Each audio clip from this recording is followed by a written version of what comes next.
What's something about the Circle production that would completely shock the fans?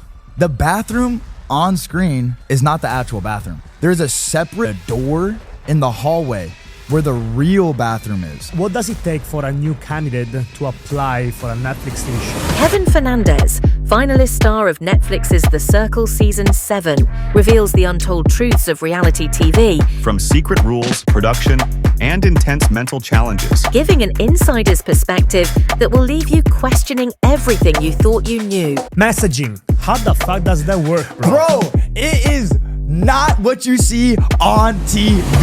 It's not voice automated. Bro. Repeat every one like 3 times. Have you do it like different like voice influxes and stuff like that. One night when we were sleeping, the fire alarm goes off. You can't open the door at any circumstance. That like leads to the hallway. So then I said, screw it. I'm like, I'm not dying in here. How was like seeing actually the people that were in front of you at the finale? Weird.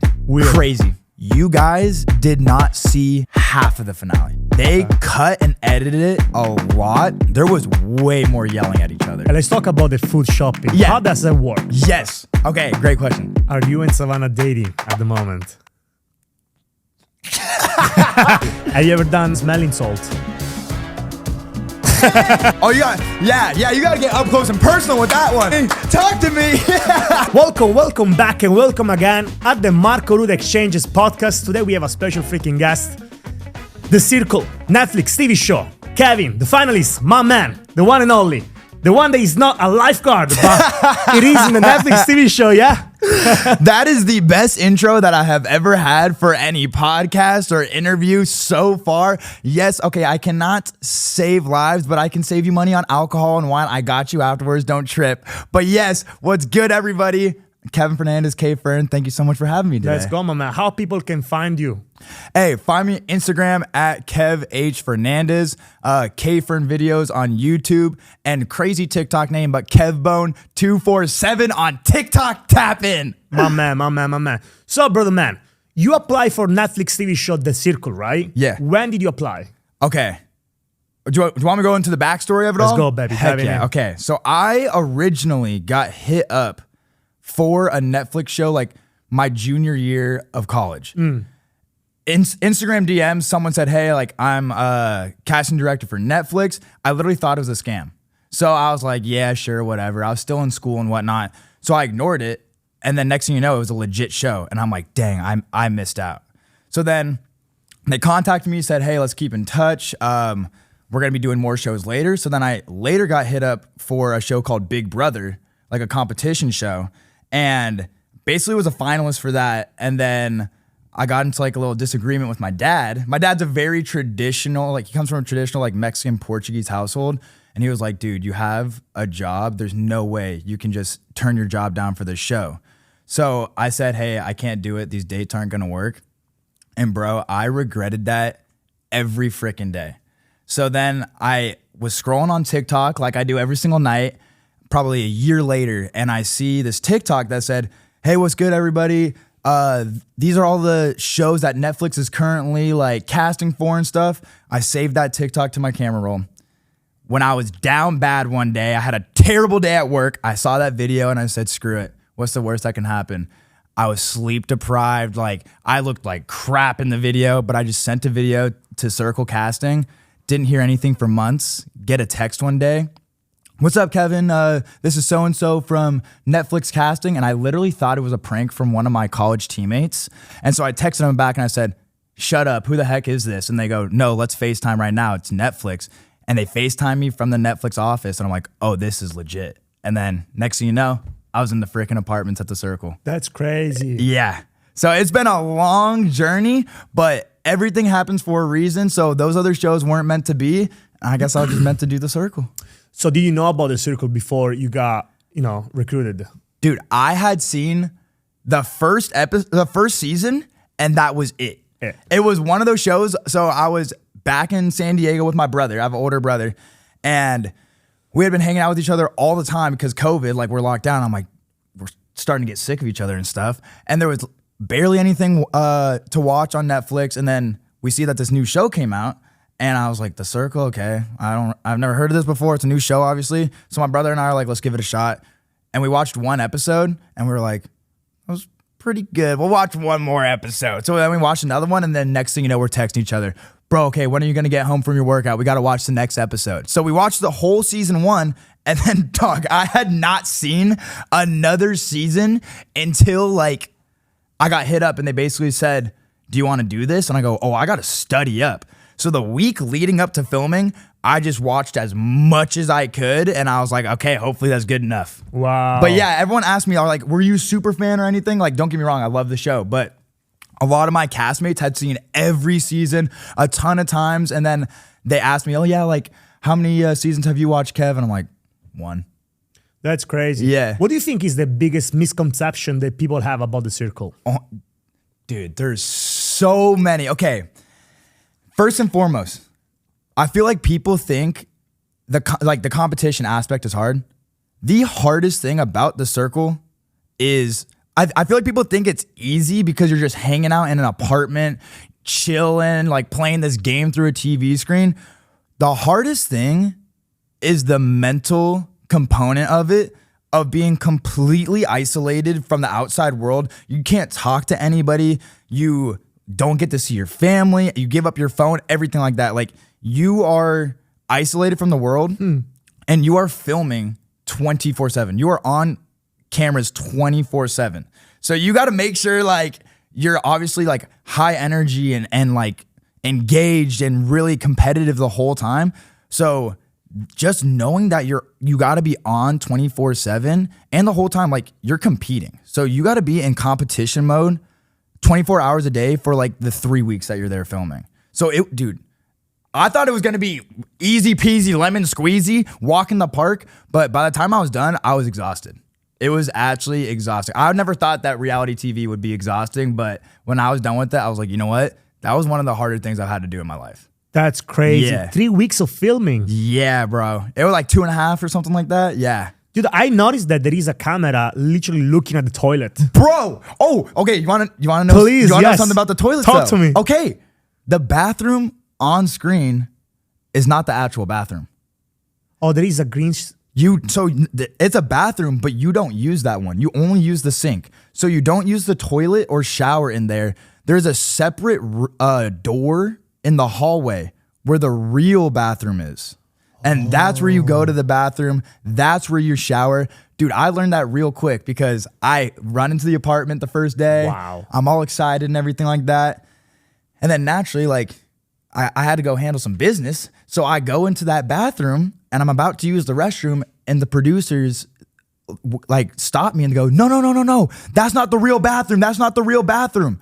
And I'm like, what are you talking about? And they go, the hallway is the real bathroom. So I almost did some damage in the fake bathroom. That's insane. Yeah, bro. So yeah, the real bathroom's like in the hallway, and that's where you like shower, use the restroom, all that stuff. The one you see on camera, you really just like brush your teeth, like get ready for the day, do your hair, whatever it may be, but you don't use that shower or toilet. Do they tell you, because I notice everybody say, like, you know, they wake up in the morning like, hey, good morning, Circle, whatever. Yeah. Did they tell you, hey, say good morning, Circle, or shit like that? Or how does that work? So like when you when you wake up in the bed and stuff? So literally, yes. Yeah. Okay. So you have what they call a VOG, or voice of God. Okay. And it's a speaker system throughout your whole apartment, and it's how like production talks to you and stuff like that. And so they wake you up, and I'm such a heavy sleeper. Like the first day, they were like, everyone on set called me K Fern. No one called me Kevin. So they were like, K Fern, get up. And I guess I did not get up for like an hour or something. And they go, dude, okay, we got to find a better way for you to get up. So I told them, when I'm at home, my alarm is the one that's like, So I told him, I'm like, hey, just make that sound and I'll get up. So every morning, my VOG, my voice of God, would just go, and I would freak out. And then they'd be like, all right, it's another day in the circle. Let's go. And so then you would do your good morning circle thing. That's crazy. Yeah, so like you kind of like reenacted it a little bit. So they tell you like any type of rules. So I guess, what is one rule that make you laugh?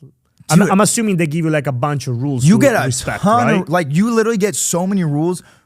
They give you this pamphlet right before you go in there. Oh, okay. I will say one rule that I did break, they give you all these rules and it's kind of like an information like dump on you. So you're thinking, okay, like your mind is already thinking about the game.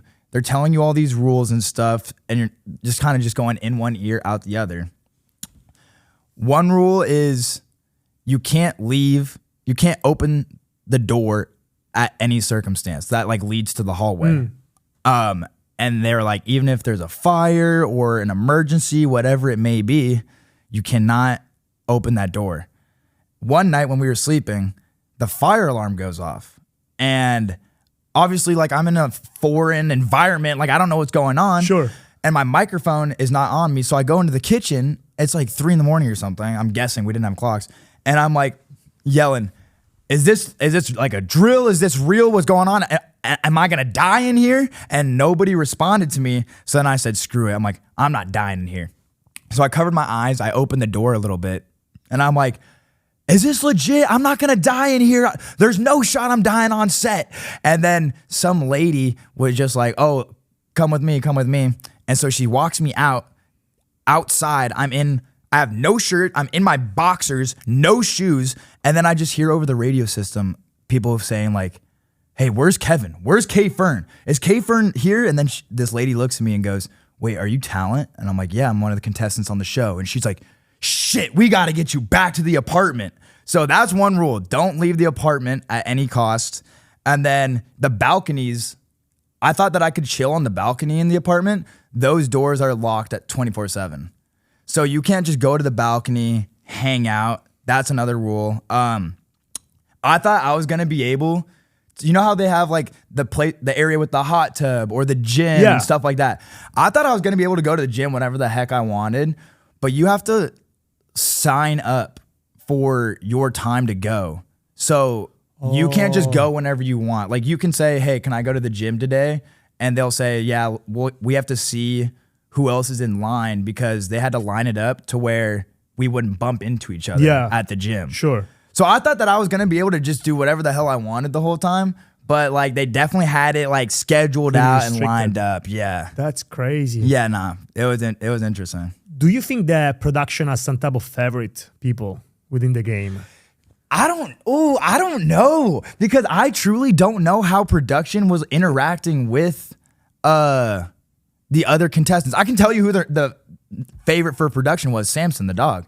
Everybody loved that freaking dog so much. All the production wanted to take pictures with the dog and everything. But I really think that they like treated us all pretty evenly across the board. Yeah. The only thing, everyone asked me if the twins were the favorite because they got this big like tomahawk steak that they were grilling and stuff. And they go, why did you not do that? Simple answer, I can't cook for shit. I can't cook like at all. So I just got like microwavable stuff. Okay, let's talk about the food shopping. Yeah. How does that work? Yes. Okay, great question. So you basically just have a list on your kitchen counter and then you'll take like a free time or whatever it may be, like during your downtime, you just write out like everything that you want.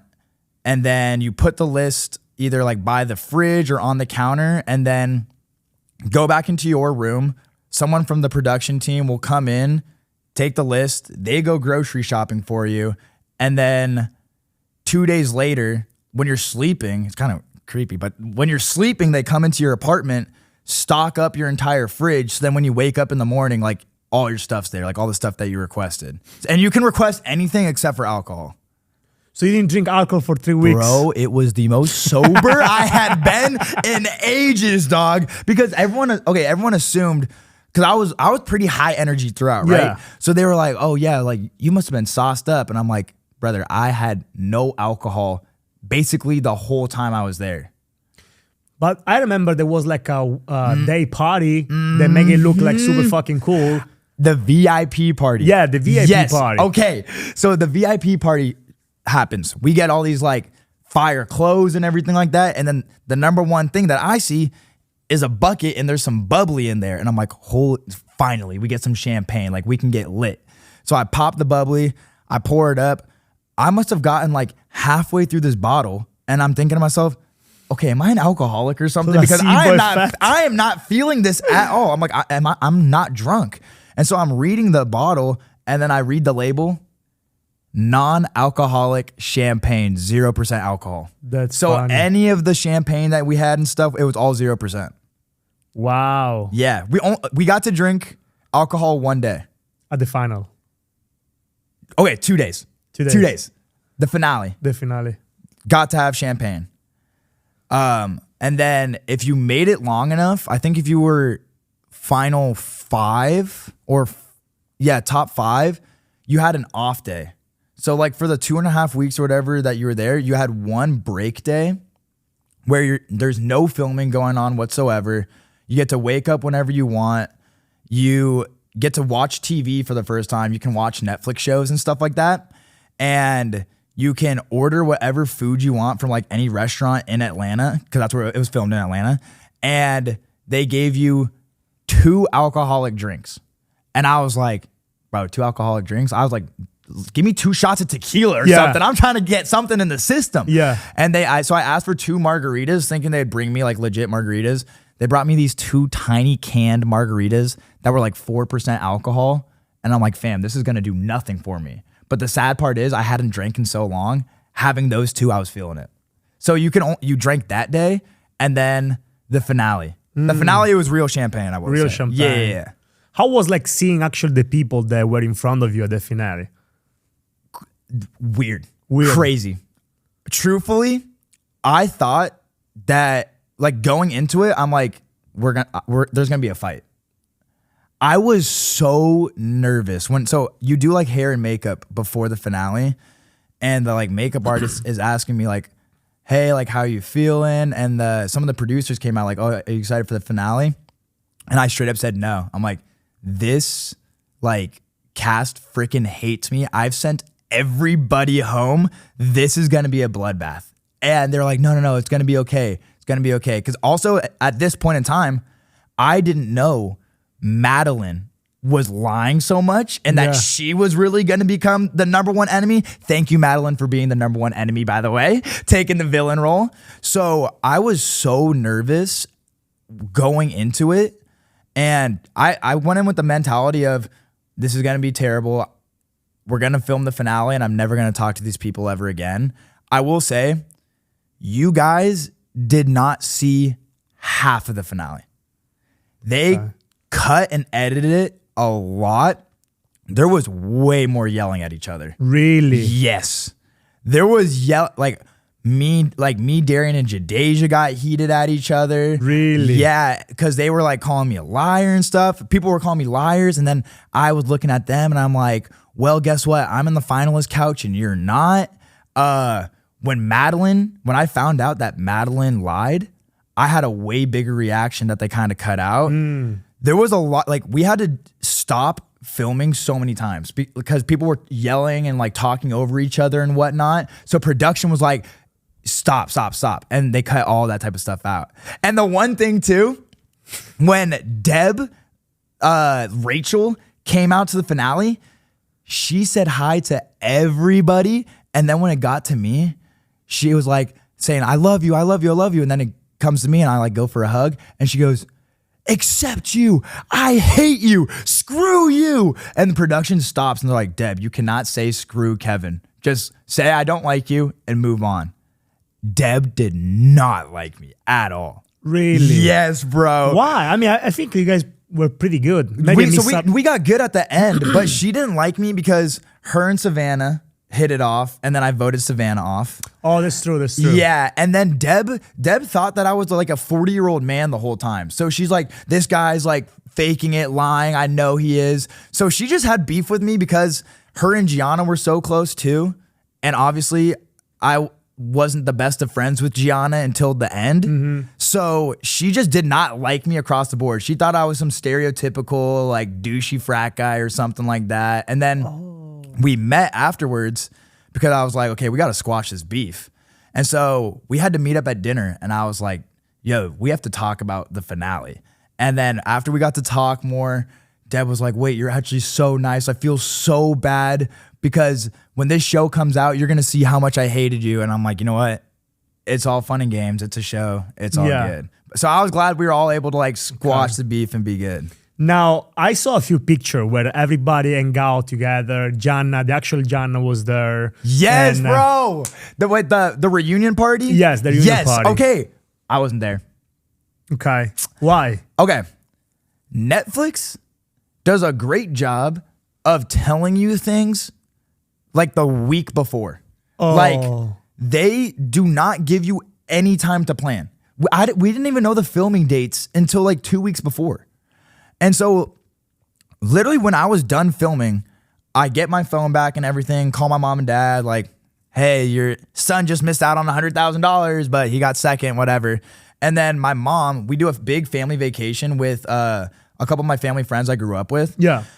And so she was like, oh, okay, like we're planning a trip right now to go to Oktoberfest in Germany. Do these days, and I'm like, yeah, hell yeah, I'm down. Drink a bunch of booze with my boys. Like, let's run. Are you kidding me? And so she goes, do these dates work? And she's like, this is October 2023 when we're having the conversation. And she goes, would you be down to go October 2024? And I'm like, yeah, I don't think I have any plans.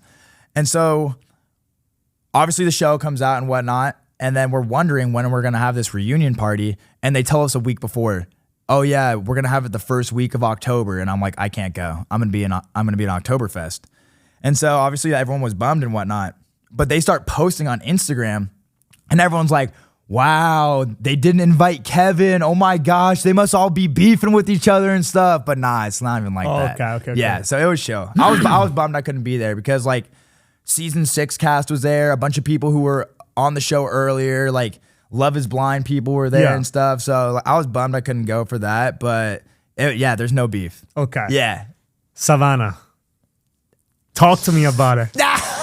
Talk to me about it. We're talking Kavana right now or what? Kavana, Savannah, the mommy of the show. God bless the sweetest girl of all time. I was prepared. Look at me. I'm literally over here getting red right now. Yeah. I was prepared for her to not want to talk to me ever again. Yeah. I did her so dirty. So bad, yeah.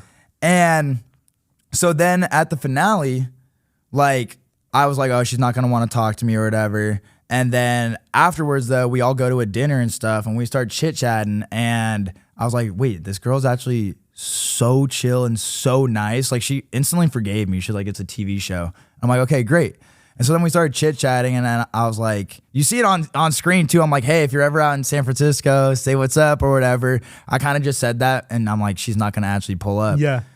But then that December, so a month later, she was like, hey, we should like hang out. And I'm like, I'm down. So we started texting like every day, Snapchatting every day. She flew out to San Francisco and then she lives in Miami now. I flew out to Miami like twice. And then we met in the middle because her family's from Texas and like Darian and Jadeja live in Houston now. Yeah. So we met up in Houston a ton of times. And so yeah, it's going good. She's actually coming out to San Francisco in like 2 weeks. Oh, really? Yeah. So we probably have like a 400-day Snapchat streak and we talk to each other every day. Are you and Savannah dating at the moment?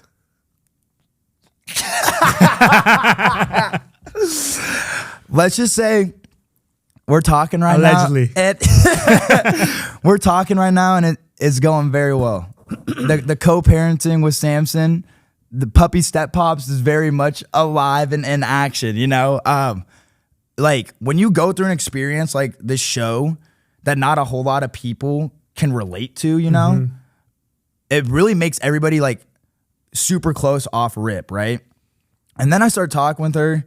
We start hanging out and I'm like, this girl's energy is just like mine. Like we go out, we have so much freaking fun. She is so high energy and lit all the time. And I'm like, dang, wait, she has so much, like, she's just like me, but in girl form. And she's beautiful too. Yeah. So like, this is crazy. So Kavana's doing good. Kavana's doing good. We love hanging out with each other. We compliment each other like really well. So we're kind of taking it day by day, seeing where Let's it goes. go. Yeah. Who is your favorite of the show? My favorite? Yes. Like my favorite person? Your favorite person? Oh, that's hard. Hey, no hard feelings to anybody else. No hard feelings. Okay. number one answer is Savannah. Like, we talk every day. And actually about like way more stuff than just a show, you know, like about each other's lives and whatnot. But that's kind of like the cop-out answer, the easy one. Darian is big bro to me. That's what I thought. Yeah, Darian and I are like this. Like, he's literally big brother type stuff. From the aspect of like, he's a little older than me, so, and he's been in like the social media kind of game or like space for a while. He blew up online because he's a teacher, and he had this like social media movement with like the students and stuff. And so he's been in the like social media game for a minute.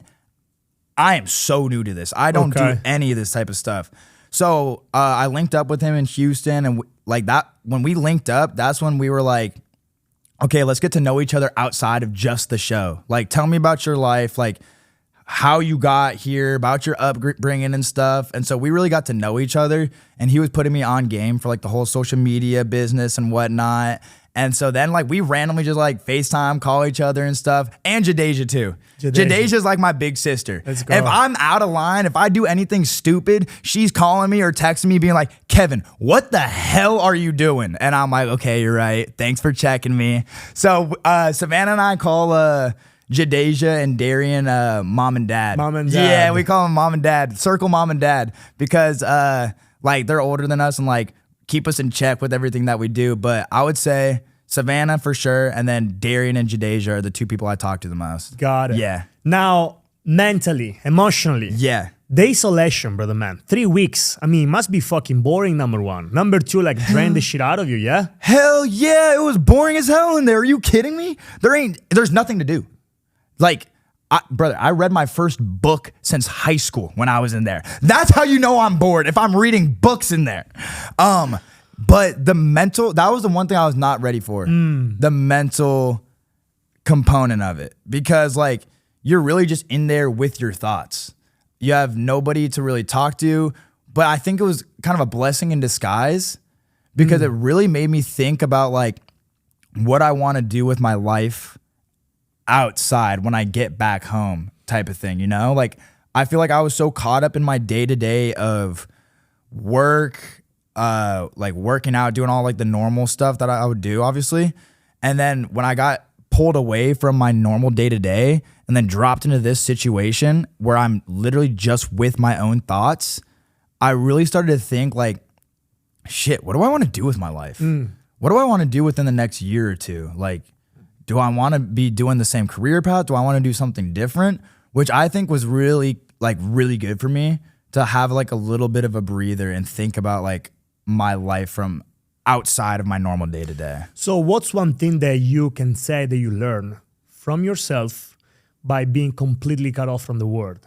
The one thing I definitely took away is I took day-to-day interactions with people like this for granted all the time. Like, the one thing I literally missed in there was just having a conversation with someone, like talking to somebody. And then especially, it made me value everybody else's time and energy way more. Like, any conversation, like right now that we're having today, I value way more, because when I was in the isolation, that's all I wanted to do. Like, I just wanted a simple conversation with someone. And also, the number one thing, I've always had so much love for my family, like so much respect for my family, but it made me so grateful for my family. It was unbelievable. Just like, I had a moment where I was sitting there, and because truthfully, my dad was not down with me doing this show. He was not with it. And my mom was like, you know what? We would have never had the opportunity to do this. You're paving your own path. You got to go do this. And then right before I'm about to board my plane, my dad texts me or calls me. Yo, I'm in the Bay Area right now. Like, let's meet up. And so, because I told my mom that I'm going to go do the show, I didn't tell my dad. Oh. And so then I meet up with my dad, and he's like, I heard you're going to go film the show. And I'm like, yeah, with all due respect, I'm not asking, like, I'm going. And then he was like, you know what? If you're going to do it, give it 100% and get after it. Because when I was leaving, my job said we can't guarantee that you can come back. And so once I got that like stamp of approval from Pops, I was like, dang, I'm hella lucky to have two parents that are going to support their kid to go fly across the nation to film some TV show. Not sure if he's going to have a job when he gets back or anything like that. So when I was in isolation, I really thought about that. I'm like, this is something that my parents, like my grandparents, would never let my parents do. This is something so absurd and unique that like, I'm not sure how many people's parents would approve of this. So it just made me so thankful to like have them in my life. Like all my family and friends. Do Netflix pay you per episode? How does that work? Great question. Everybody thought that I was Jeff Bezos when I came back. Yeah. When the show came out, they're like, oh, Kev's on a Netflix show. Like, he's got to have a ton of money now, this, and that. Not even, bro. I will say, it's not a bad situation, not a bad scenario at all. But you become an hourly employee with the network. So basically, you get paid hourly, like when you're filming and stuff like that. But it's not like I'm getting, so it's not per episode. It's like for how many hours a day you work, technically. And so you get paid like right after you're done filming. And then, but everyone was thinking like, oh, you probably get residuals when the episodes come out and stuff. Nah. Do they pay for the rent? They like you pay for your rent while you're like away or no? No. I will say though, like sometimes my job was solid, but I was getting paid more than my job.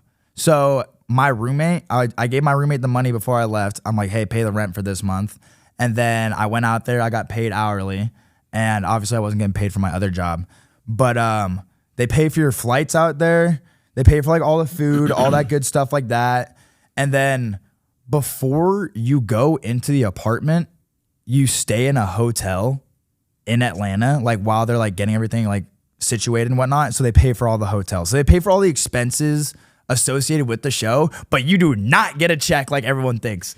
Wow. Yeah. So I'm assuming they're like have like a different hotel for different guests, for different like contestants, okay. right? Yeah, okay, bet. So before you're in the apartments, you stay in a hotel while they're getting everything kind of ready, right? Yeah. Because the crazy thing is, some people fly out there and never go on the show. So they fly like 20 plus people out there. You know my little like intro video where I'm like, what's up everybody? I'm Kevin Fernandez, this and that. All 20 people will film that. And then you do like a mock day or like a practice run where you go into the apartment for like 20 minutes, play a game or whatever. And then after that, you go back to your hotel. All the Netflix executives get together and determine like what personalities will be the best. So then they choose their like first 4 people or first 5 people, whatever it is.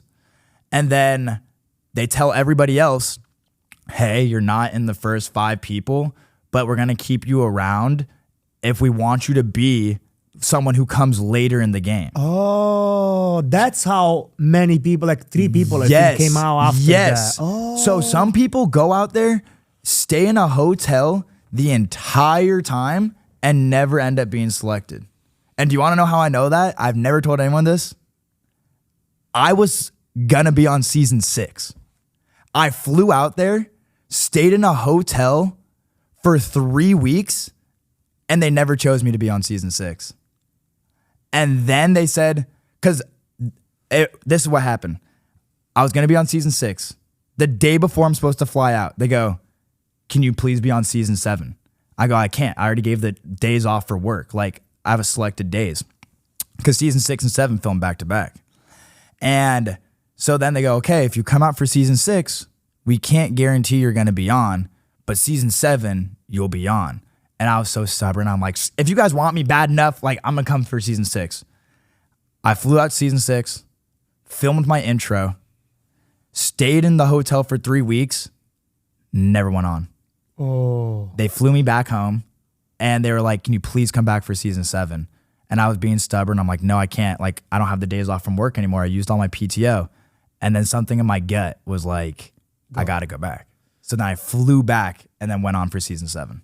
That's crazy. 3 weeks in the hotel plus 3 weeks in the freaking apartment. I was there for 6 weeks. That's insane. Uh-huh. What the hell did you do in the hotel for 3 weeks? Bro, you have a TV in the hotel. Everyone stays in different hotels, right? When you're waiting, right?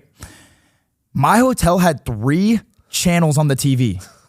It was football reruns, just stuff about Atlanta, and then Catfish, the TV show, MTV, on repeat 24/7. I have never watched so much Catfish, the TV show, in my life until I stayed in that hotel. That's funny. But the one thing about the hotel that's cool is that any food you want gets delivered to you. You get like, because they take your real phone, they give you a production phone, which is a flip phone. For 3 weeks. Yeah. No real phone. No real phone. Even in the hotel. I didn't talk to my family for 3 weeks. I missed my brother's birthday. I missed my cousin's birthday. While you were waiting for... Yes. That's crazy. Yes. And keep in mind too, the whole time I'm on an NDA. So only my family knows. None of my friends know where I'm at. They all think I fell off the face of the earth. And so like I get my phone back after like the 3 weeks or whatever it may be. Everyone thought like, is this dude alive? Like, is this guy dead or something? So yeah, you're just sitting in that hotel. Oh my God. Can you walk away? Like, no. If you want to go to the gym, you have to like call them and say, hey, I want to go to the gym. And they come to your door, walk you to the gym, watch you work out. Because they want to make sure you're not like talking with people in the gym being like, hey, I'm here to film a new Netflix show or something like that. And then they walk you back to your room and then they close the door. I think that's so stupid, to be honest, bro. It's so fucking stupid. It's interesting. It's interesting, bro. But yeah, I was in a hotel for a while. Do you think it's because they're not really organized?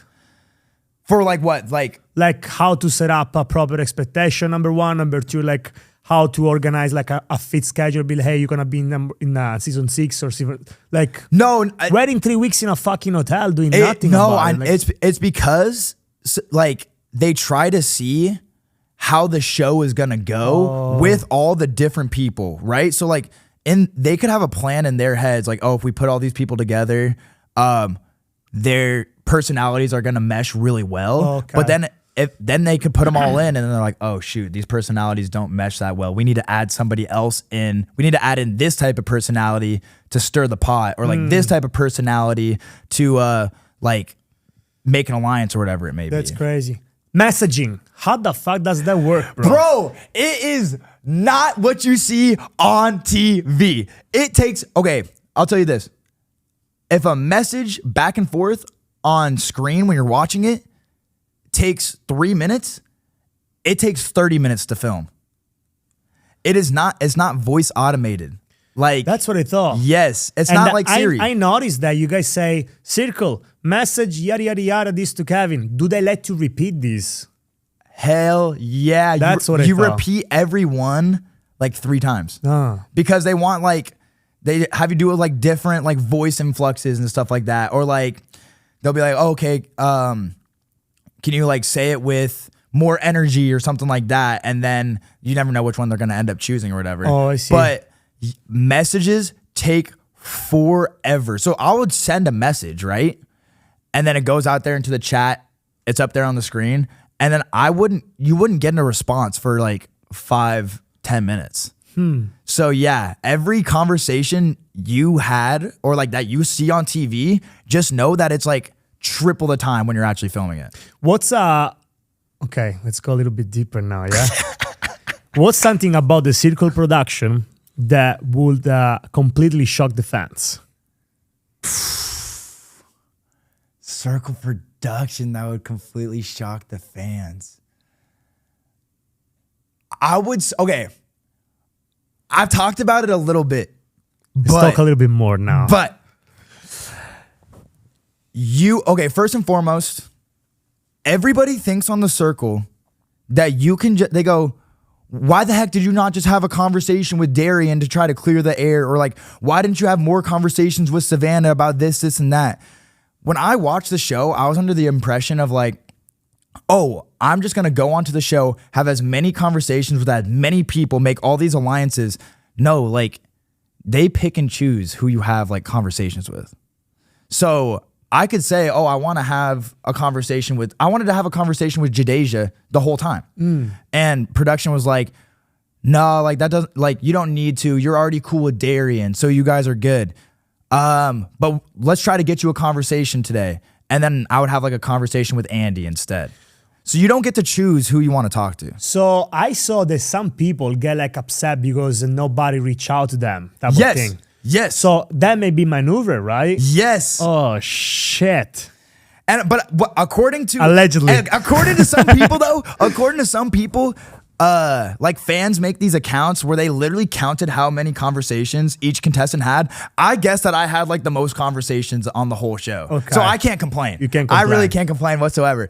But I thought I really just thought, oh, this is so easy. I'm just gonna have a conversation with everybody on the first day, become friends with them, and it's all good. But you would have 2 conversations, and then I would ask like, oh, can I have a conversation with this person? And then just production would never give it to you. So yeah. That's crazy. What's one decision that you made and you think that completely changed the trajectory of the game? Oh shit, brother. What decision did I not make that changed the game? I made so many decisions. First and foremost, I think me blocking Savannah changed the whole trajectory of everything, because I think that I didn't know this at the time, but when I was done filming and I watched more seasons, it seems like couples are able to make it to the finale sometimes, like a lot, because they're always rating each other number 1. So I think that decision, not only it took away a number 1 rating from me every week, but it off rip made me the enemy. And what you don't see on camera though, those freaking saucy Italian twins, bro. Yes. The first influencer chat, they're like, okay, we either have to block Savannah or Andy. And I'm like, shoot, I really want to keep this bros alliance going. So we had made an agreement. Okay, like Gianna and I started flirting. And I was like, okay, if I block Savannah, I'm not going to have anybody on the girls' side anymore.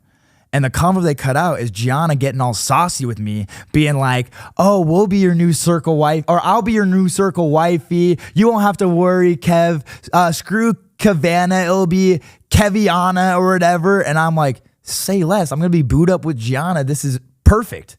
And then when it came to the morning chat, they screwed me over and basically were like, yeah, Kev's a backstabber. And so they basically just lied to me and said that we were going to have this like showmance, but they cut that all from the episode.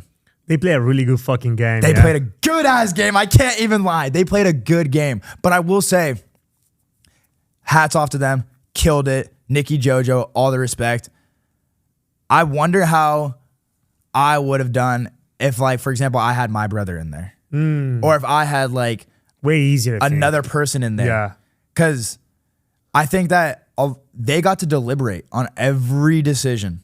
And 2 minds, you know what I'm saying? So like they got to play the different scenarios. Oh, keep in mind, if we do this, then this can happen. Me, I had to do everything on impulse.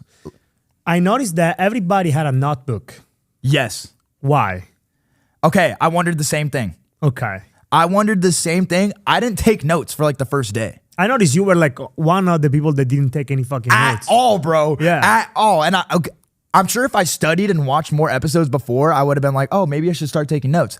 I really was there for like a vacation. Yeah. I was like, dude, notes, like I'm not in class anymore. What would I take notes for? Yeah. And then as I kind of like, as the days kept going, I kind of realized like, yo, I need to lock in. Like I could actually win this game. When I went in, I was like, yeah, sure, I'm going to win, but I didn't take it too serious.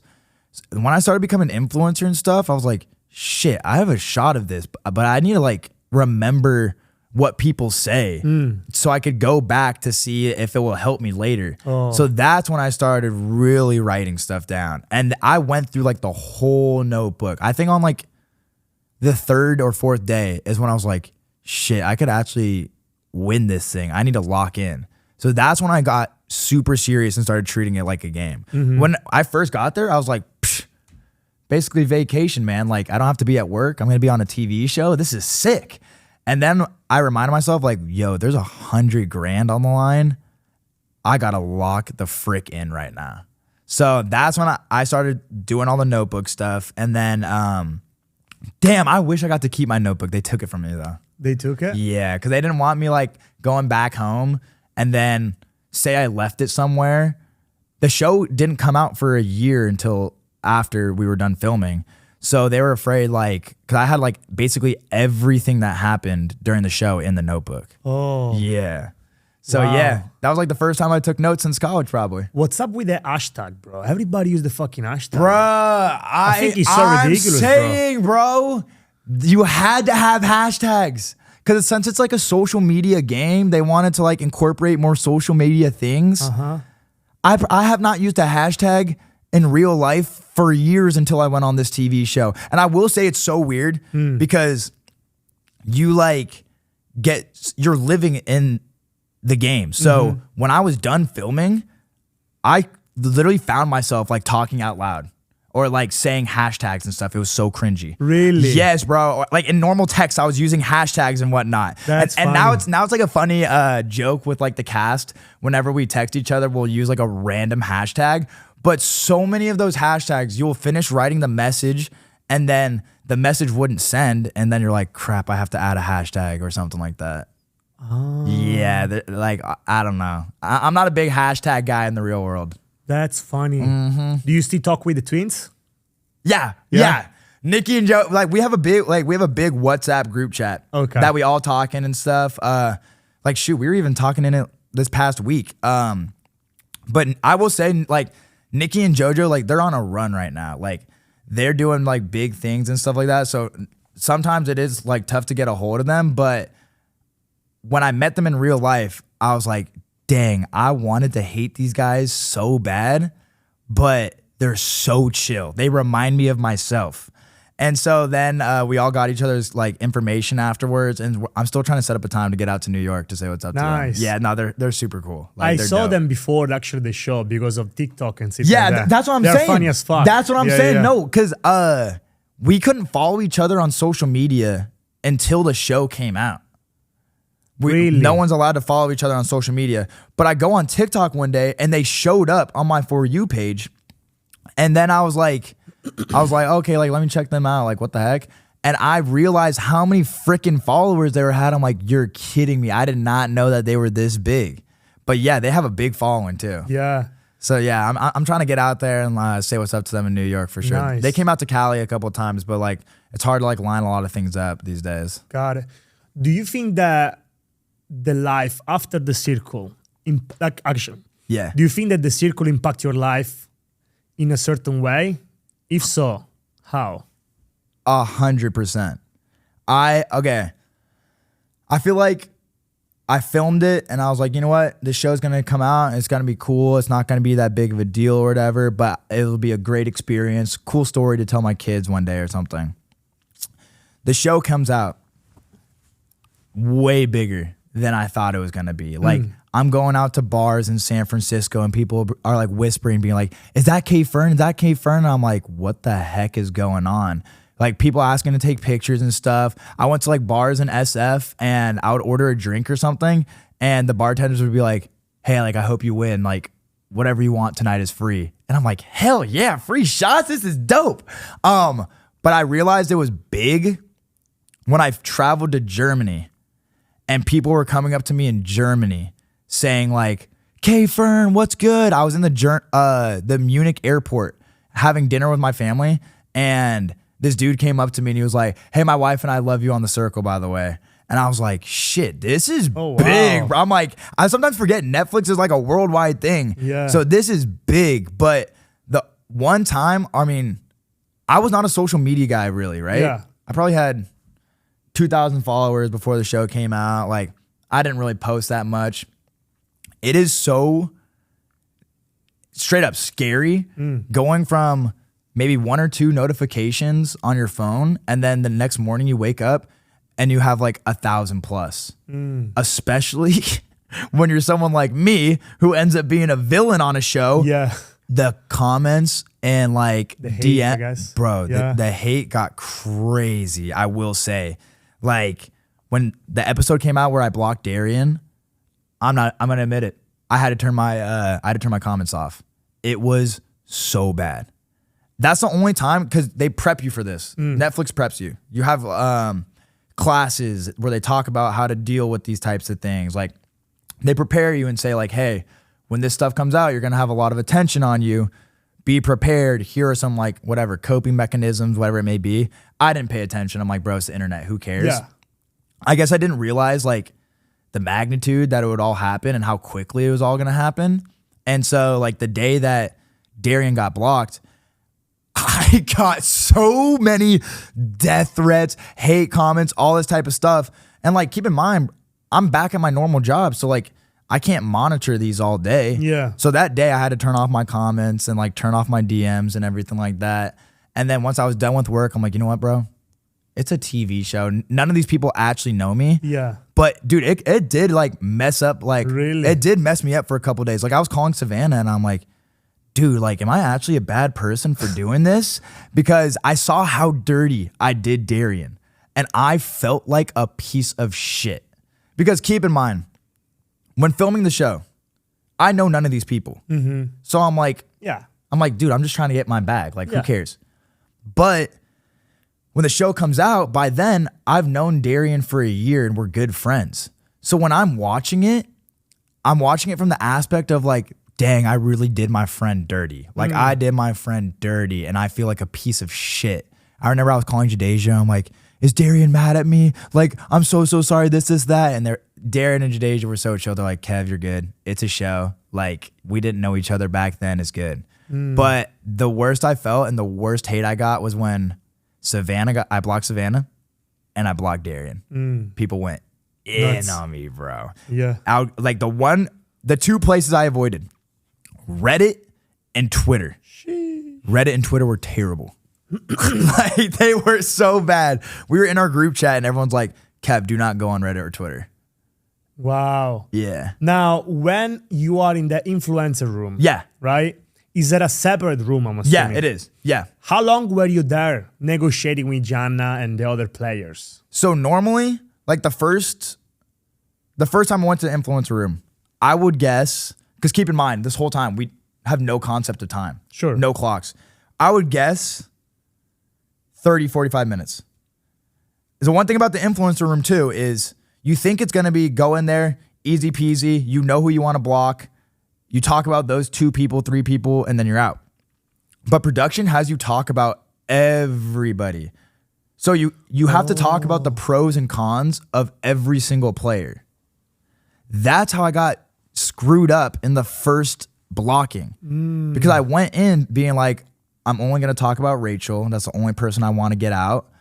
But then when we started talking about everybody, I was like, oh shoot, okay, maybe I can block this person and it wouldn't be too bad. So every influencer chat, you have to talk about everyone. They're about 45 minutes to an hour, except when Darian got blocked. Production later told us that was the longest influencer chat in Circle history. It was over 4 hours. It was over 4 freaking hours, bro. Oh my gosh. And I was so locked in at that point. I'm like, you see me, I'm sitting at the TV looking like this. And I was so locked in. We were going back and forth, could not make a decision. Finally, the Circle screen was like, Kevin and Gianna, you must make a decision right now. And I literally said out loud, I'm like, I'm not going to leave this room until Darian gets blocked because Gianna keeps on getting her way and I'm getting screwed over here. And so I get out. I see one of the production people. They're like, how long do you think that took? I'm like, 45 minutes, an hour. They're like, you've been in there for over 4 hours. And I looked at the window and it was pitch dark and it was light when we went in there.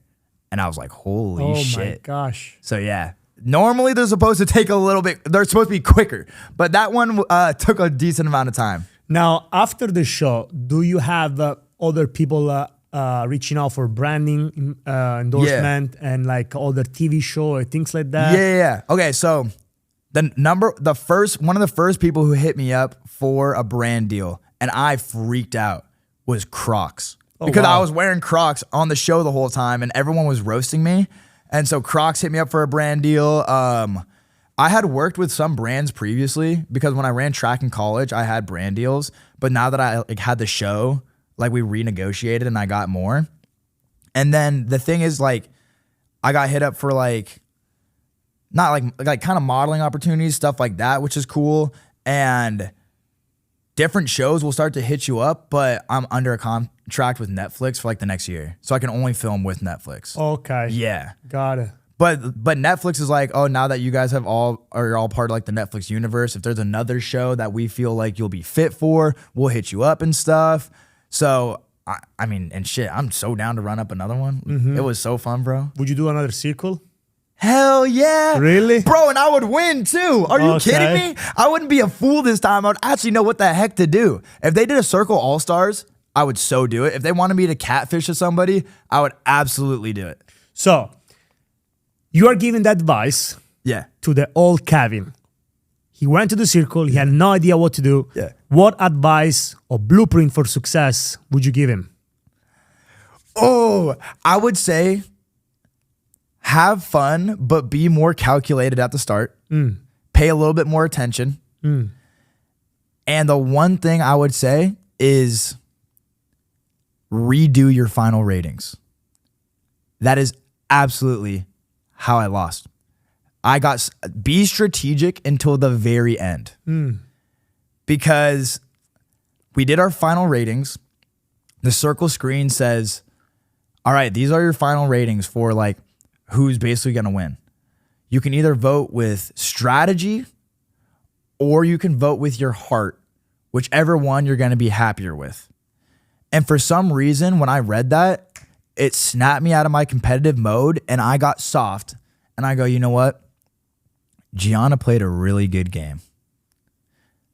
If anyone has to win, aside from myself, I would want it to be Gianna because they played a great game. So I gave Gianna my #1 rating at the end. It's crazy. And I think I put Antonio 5th. I think it was Antonio last. Second to last was Rachel. Third was Madeline. And then Gianna was #1.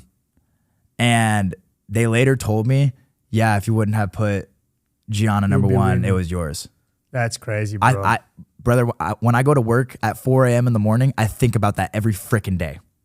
So I would tell myself to stay locked in until the very end and remember that like it's a game. Like it is a game. Don't get soft. So yeah. Not gonna lie, I was surprised when you were like getting a lot of rankings, bro.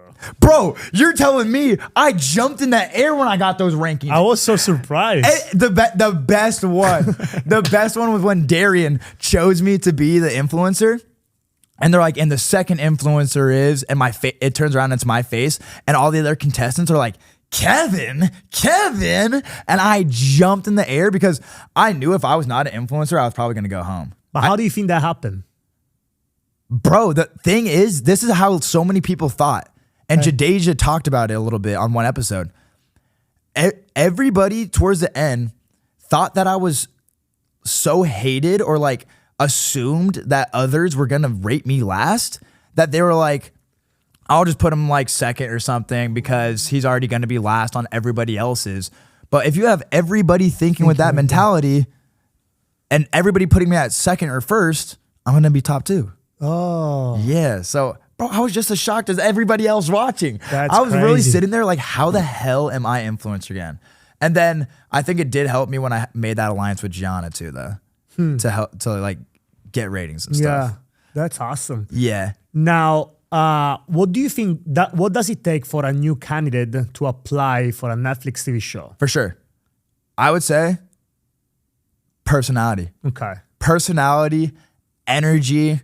If it's a show like The Circle, like how competitive you are, like talk about anything in your background that has to do with competition, but just like personality and energy. I posted my audition tape to Instagram, and granted, mine was not even that good. Yeah. But it's submitting the video, but the major key is after they hit you up, you start doing these Zoom calls and whatnot, just having your personality on full blast for all those different interviews so they can see who you really, really are. Okay. And so like all those interviews, man, I would take a shot of tequila and like a freaking 5-hour energy before, and I was just lit during all the interviews. And I think they were like, okay, wait, this guy has high energy and like he's gonna be able to carry that onto the TV show. So I would say personality, energy, and you just gotta submit the tape. Like so many people don't realize that you can just go onto the Netflix site and apply for all these shows. They assume everybody gets hit up for them, which everybody except for me did get like contacted for it via Instagram, whatever it may be. And I just submitted the tape and then they contacted me. So like So you got contact first. Yes. And then you submit the tape. So yeah, I got contacted for a different show. Different show. The one that you thought was a scam. Yes. And then you went on Netflix and said, fuck it, let's try it out. You met Netflix, you apply for that. Exactly. Gotcha. So I used to be in contact with Netflix for that first show that I thought was a scam.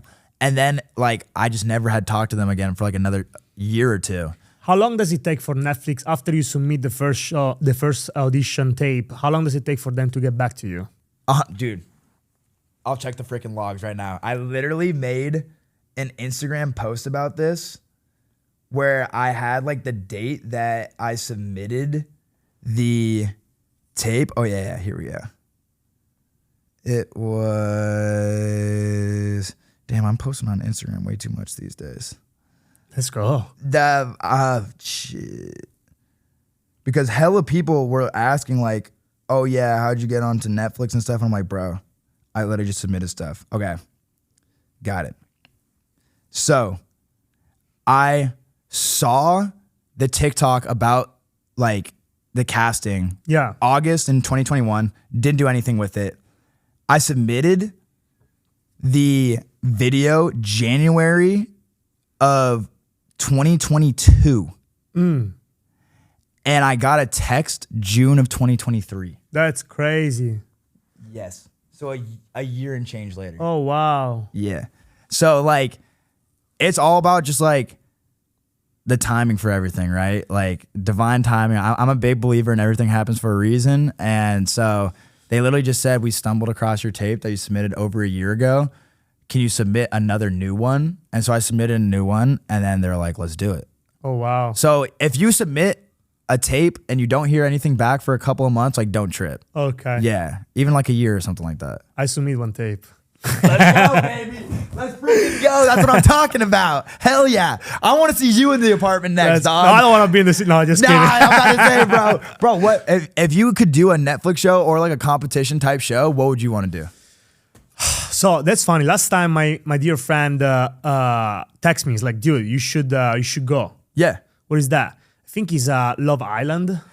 Hell yeah. Run it up, bro. Another friend of mine was like, hey, bro, you should go to Love is Blind. I think it's called. Yeah. Dude, you know what? I actually got contact for Love is Blind. And I say no. Like, that was 2 years ago, bro. Dude, I didn't want to get married. You know what I mean? Okay, fair enough. I was like... Love is Blind blew up this year. But dude, hey, divine timing. Love is Blind wasn't the one. Yeah. You're going to get on another one this next year. We should go to the circle, Let's bro. do it. Dude, let's partner up. Are you kidding me? Partner up. And the new Gianna. Easy 100K. The new Gianna. Let's run it, bro. Easy 100K How should for we us. call that? You said what? So, you know how you have that Savannah? Yeah. Wait, what's ours? What's ours? You tell me. You're good with the hashtag and shit, bro. You've been training for 3 weeks. Come on, bro. Okay. We got to map it out. Okay. I'm writing this down right now, by the way. I'm saying I like to manifest things. So I'm going to say we're hopping on the TV show. Me and Marco. It would be, not Carco. It would be like a hashtag. We'll think about that. It could, Marco Kevin. It could be hashtag Marvin. Marvin. Hashtag Marvin. Easy. Marvin. That's easy and that flows. Marvin, I love that. That's smooth. That looked like a fucking superhero alliance. You know what I mean? Right there. Hashtag Marvin right there. Let's go. That's an unstoppable duo right there. That's hilarious. No, dude, I would so run it up with a partner on the show. I think it would be a whole different ball game when you have somebody in there. Dude, so you are in sales. Yes. What's the biggest objection that you get in sales? Ooh. I mean, the first thing with sales for me, I feel like, is everybody writes me off because like I'm a younger guy, like, and I have a freaking baby face. I tell them I'm 24 and they're like, what? Especially now that I'm a sales manager. I'll introduce myself to, you know, different store managers, and they're like, "You're the manager? How old are you?" So people like write you off because they think I'm young and don't have experience. That's a big objection that I get. And then, damn, dude, I get told no a decent amount, you know, like it's part of the job. But I would say the other biggest objection is it's a really big relationship-based market for wine and alcohol sales. And so when I came into the game, a lot of these other managers and sales reps have been there for 10 years or whatever it may be. So I had to learn like that a lot of the no's that I'm getting are just because I don't have established relationships with these people yet and stuff. But I would get a lot of no's because people just thought I didn't know what I was talking about. Even though if I presented the facts, they would always just be like, how old are you? Like, oh, how can I trust you? You've only been drinking alcohol for 3 years, this, and that. But there's so many ways that like a lot of objections that I get personally, because I live in San Francisco, is theft. People don't want to bring in a ton of product because they're thinking people are going to come in and steal it all. And so then with that, I break down the numbers where it's like, okay, they would have to steal X amount of product for you to even lose money on it. So my job from there is to like make it make sense as to why they need it and why it's essential for their business, which took me, I'm not gonna lie, it took me a while to get the hang of it. I showed up for sales and I was like, you know what? Like I'm a likable guy. I can talk to people. This is easy peasy. But I realized that people in sales sometimes don't care about you at all. Like you got to come with the facts. You got to have established relationships. So my first couple of months, I hated it. I wanted to quit. And then once I kind of got in the rhythm, my dad worked in sales for a while, so I talked to him about it. That's when I was like, okay, it's really what you make of it. So that's when I started to enjoy it more. I treat it like a competition, just like the circle. I think you're gonna kill it in solar, bro. Solar? Yeah. You think so? Should I run up solar? Yeah, bro. 100%. Okay, I should. Bro, I don't know if I could do like the door-to-door and stuff. Dude, honestly, it's easier than you think. For real? Yeah, so I started door-to-door when I was in 2022. Before I used to do like mortgage protection insurance. Yeah. So cold calling. Yeah. And dude, door-to-door is way better than cold calling. And on top of the commission is so fucking high. Yeah. So it's a commission base. I'm not, right now, I get no commission, which is kind of like, when I tell people that, they're like, what the hell? Like, what's the point? Yeah. And I'm like, I'm salary. Like, I'm just trying to pay my bills right now. And they're like, dude, you need to get a commish job. Yeah. Should run it with me one day, brother. Bro, Come on the door with me. I'll be down, bro. Let's get after it. 100%. Let's go. Did you do it out here in SD or what? Yeah, I usually do San Diego area. Yeah. Or sometimes I go to Bakersfield. Okay. Sometimes I go to, LA. Yeah. So I run Santa Clarita. Yeah. But bro, like honestly, it's all in your head. Yeah. The way I see it is like at the end of the day, when people say no, they're not rejecting you, they're rejecting the interaction. 100%. And you handle objection in a way different way. And on top of that, you learn the skills and you can literally use the same energy towards anything that you want to achieve in life. That's the one thing. Like I have been able to, I will say like when I started the job, did not like it whatsoever. But I'm so glad that like I started my career in sales and in the San Francisco market, which is like hella competitive. Just because I think it set me up for whatever I may want to do later down the line. You know, like it really taught me how to communicate with people in a business setting versus like, yeah, I'm great. I was great at talking to people at parties in college and, randomly on the street, but how can I communicate with people effectively in a business setting? How can I turn a no into a yes, right? And the number one thing is really like picking up cues and learning what makes somebody tick. Like what is their appeal point without me straight up asking what's your appeal point? Yeah. So asking all those probing questions and taking that information, digesting it and being like, okay, like based off of what he told me, I can tell that this person's appeal point is profit and what the product actually looks like when it's on the floor. And so then I would go back, get my little game plan together, and then have a specific like tailored pitch to all of his appeal absolutely. points. So I found that pretty fun to do. For real, like in solar, for example, like you learn to do these things within seconds. I'm saying, because you have that one shot. You got one shot. Have one shot. You know? Like one line that I love the most, bro. Yes. It's this. Let's just say you give me an objection, right? Yeah. I'm completely not interested about it. Okay, just before I leave. On a scale of 1 to 10, 0 be completely opposed to the idea of solar, and 10 be I'm absolutely in it. Yeah. What would your number be? You give me like 5. What would it make it a 10? 100%. 100%. The little question is telling you how he wanted to be sold. You're so right. He's basically giving you the key right there. Literally. Boom. I'm over here taking notes and Let's stuff. go, I gotta bring baby. this back, bro. I gotta bring this back with me. Have you ever done smelling salt? It's been a minute. I brought some for you. Let's run it. Let's I run it. haven't done this since my track days, bro. So I literally bought these. I was like, Okay. I think Kevin is gonna love it. The reason why I got smelling salt, brother. All right. You start or I start? Okay. You start or I start? You, wanna Well, yo, hey, you're having me on the show. You tell me. you start. All right. I'm gonna go for a big whiff. Go for a big whiff. I'm gonna go for a big whiff. Live reaction. This is, oh my gosh, this is the scariest looking little label right here. Okay. I can smell it from here.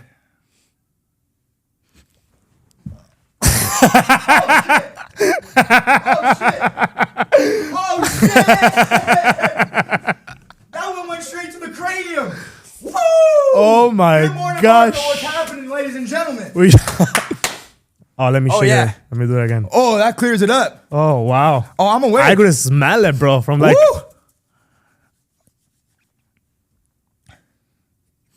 Oh, you got, you got to get up close and personal with that one. Talk to me.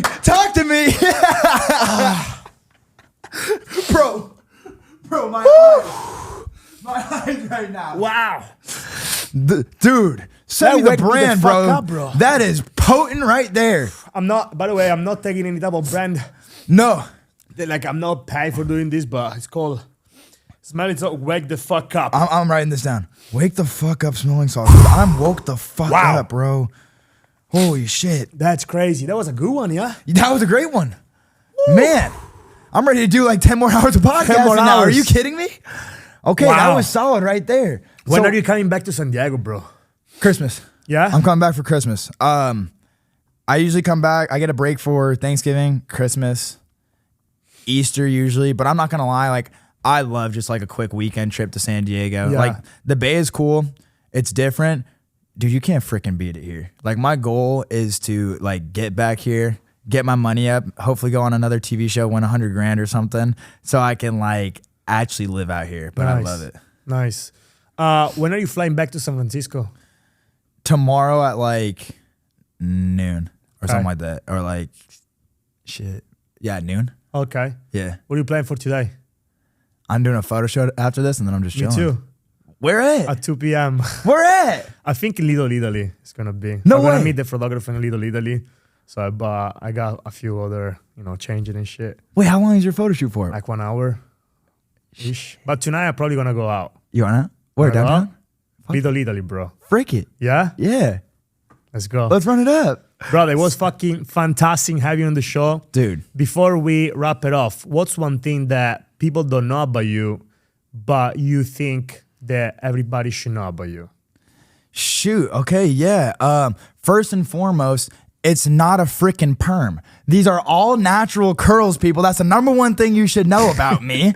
And then, I mean, just in general, people, like I talked about at the start of the show, people say it all the time when they meet me, but I'm a competitive guy. When it gets to competition, I get in that mode. And so you see it on the show, like, can come off as a little bit of an asshole or whatever it may be.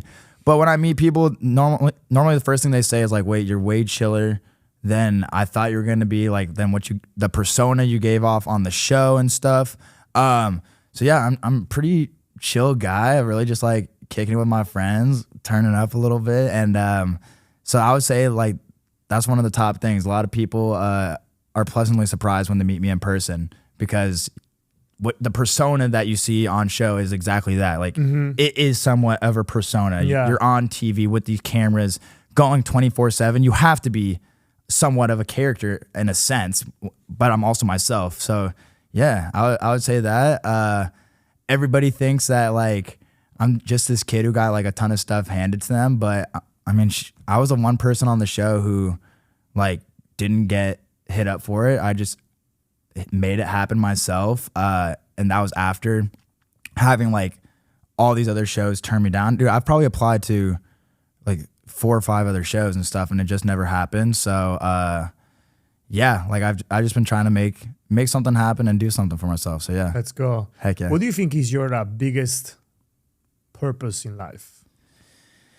Dude, my biggest purpose in life, I mean, first and foremost, shout out to the big man, like do stuff that like I can use to like spread God's message and everything and glorify him. But my number one mission in life, hands down, is to work hard enough to retire my parents. I think my mission is to like make something happen to where I can take care of my entire family, like my brother, mom, dad, and like all my friends and stuff, because they have done so much for me.